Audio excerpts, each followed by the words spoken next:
What do you mean the metagame is evolving? Make sure you guys smash the living crap out of that subscribe button so you guys don't miss out on more Oz content. So I want to talk about a lot of the little niche things that I kind of seen out of this weekend's regional pool, and I wanted to touch on the little note that is the upcoming Centurion release.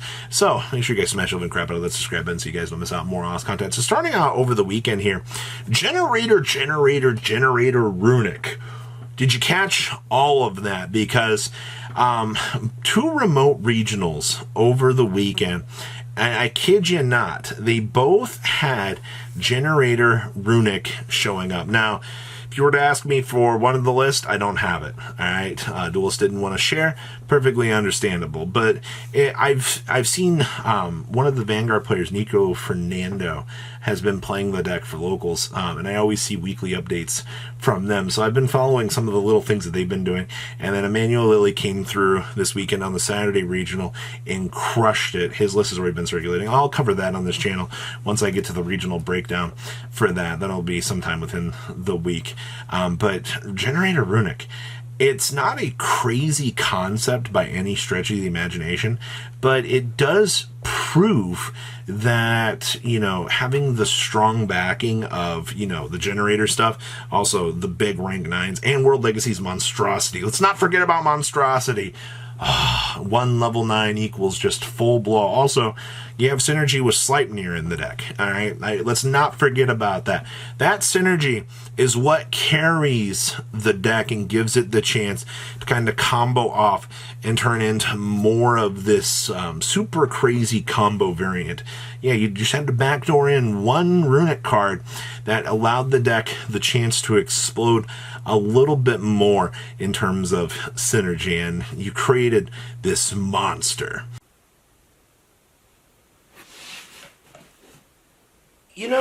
The best way to enhance your experience is getting a nice gaming chair, like the one that you just saw the back of here. Now, our friends over at Ewin have actually been supplying us with many chairs actually for the office, and you guys can use discount code MCO40 for the chance to save and pick up one of yours. Now, what are we sitting in? Well, check this out. All right. This is the top of the line.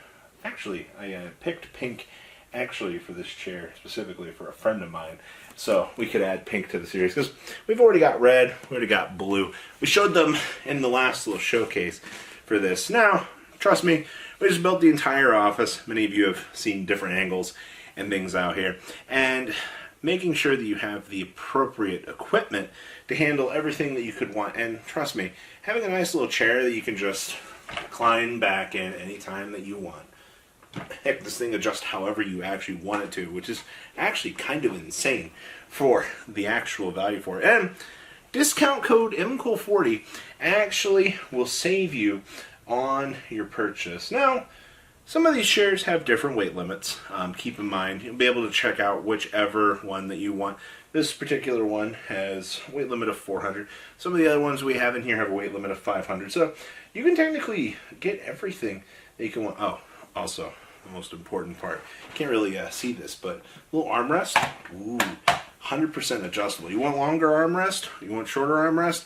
You can actually have it with this. So I'm going to leave a link down below so you guys can check out Ewin. You can get any sort of idea of any sort of gaming chair that you're looking for. The variety is endless.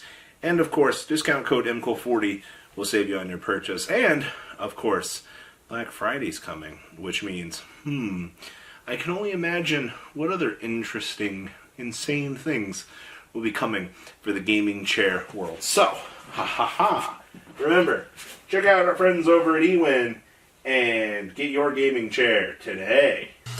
Now, for what else has been kind of going on in the format? Well, I did just mention, Runeic Generator. That means that the Runeic variants are kind of taking back off, and you're like, oh, great, just what we need, more scumbag Runeic players. I've also heard a lot more tales of Runeic Stun kind of showing up on the localized level, which means people are shifting away from what they've been playing in the current meta and trying out other things. All right, it's just like the same thing, for the last couple weeks, we've seen, Rescue Aces decline in top cuts has been kind of dropping down pretty strongly. All right, it does show that, yeah, it has been like one of the more top decks, but you've been really seeing a lot of shift, at least in that, or at least the numbers on Rescue Ace are coming down, and Unchained is spinning back on up. So it's actually kind of interesting. Don't even get me started on Purely. All right, like, we all know. Do we even call Purely's ascent back to the top?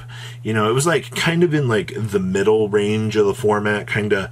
I would say pushing like 4th, 5th, 6th best deck, and then it's bumping itself back above tier at this point, which is interesting. I mean, like, if everybody in the room is starting to kind of bump back around here to kind of looking around going, Runeic variants are seeming more interesting, then, decks that should have a better matchup hypothetically should be performing well. But interestingly enough, if Unchained is kind of heading back to the top, you gotta ask yourself, the Unchained matchup's not exactly the craziest. Rescue Ace's matchup's not exactly the craziest. Purely, as long as you don't get TC booed, typically is a good matchup. And then Chimera branded can outgrind the regular variant. It depends. It really does depend on things. So those are our big abnormalities out of the weekend. The numbers are kind of scaling back. The meta shifting, Purely shifting on up.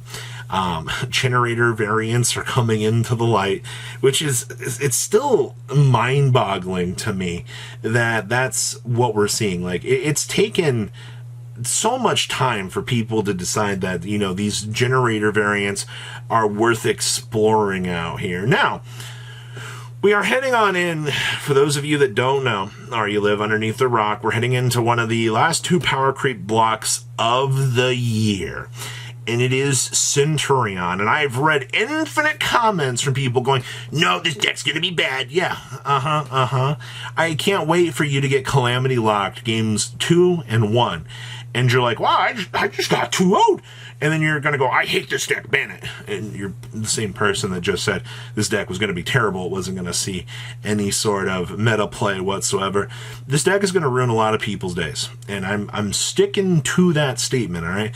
It's the same thing that happened with Vanquishal, all right? The deck might not have what looks like the craziest things on paper, and then you actually get the chance to see it perform. And it starts snowballing. Obviously, there are things that can ruin the deck's day. We do know that the Horus variant is going to be something that the OCG has been sporting off. Now, I'm wondering if the TCG is going to kind of pay attention to that version of the deck, or if it's just going to kind of fall to the wayside. I don't know.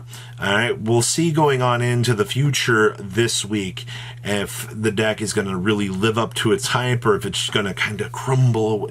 I don't think it's going to crumble. I think at the very bare minimum, it's going to enter into the fray as a tier 2 deck. And for the people that are playing case tournaments, they're going to be very shocked at just playing against this pile. Now, Valmonica and Memento... see Article Section 8 sub maybe in 4 sets.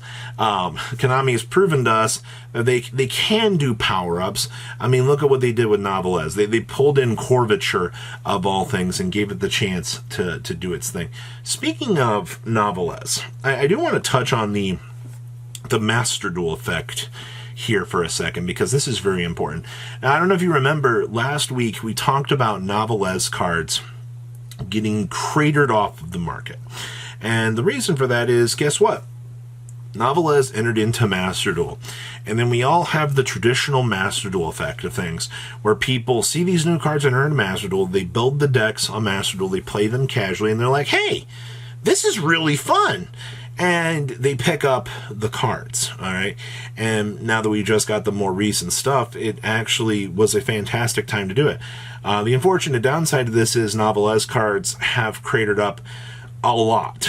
All right, and I mean a lot. Actually, a build just stopped playing final attack orders to be able to trigger the Novelez cards. Does that mean that we're going to see a crazy movement in final attack orders? Probably not.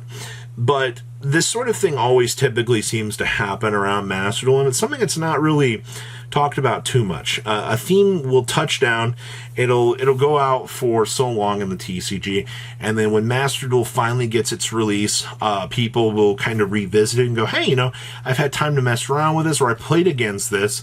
Now that more people have been playing Master Duel, that means that more people will be picking it up. There has really been no major changes to the Novelez. I watch the Facebook group all the time, and the discussions and things that they've been having. And this is a kicker. Tistina has more localized tops than Novelez does in the last 2 months. I actually just saw 4 Tistina decks top in the last week.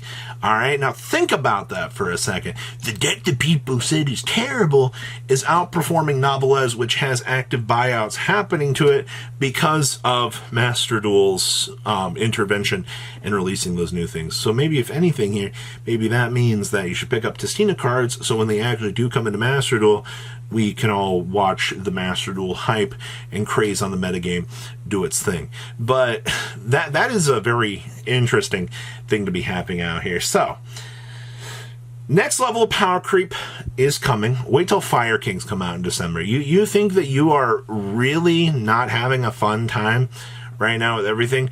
Fire Kings are going to turn this entire game upside down, spin it around about 80 times, slap you in the face a couple times. You're going to wonder what the heck is going on. All of a sudden, you know, Runeic is coming down after popping a Ponix. The Ponix keeps coming back during each standby phase. It's just an absolute confusion fest out here. But for now, you're all the way back here in Generator Land going, wow, this is so cool. And you're about to get hit by the Isekai truck that's coming through with King Calamities that are just saying no to you, and then you're going to hit a road bump and you're like, oh, where'd all the Phoenixes come from? I think that's the most accurate description as to the current, future, and present. But don't worry, I'll have a Centurion video coming out for you guys later in the week when we get closer to the set. You guys, make sure you have a good rest of your day, alright? Patrons, thank you! Ah!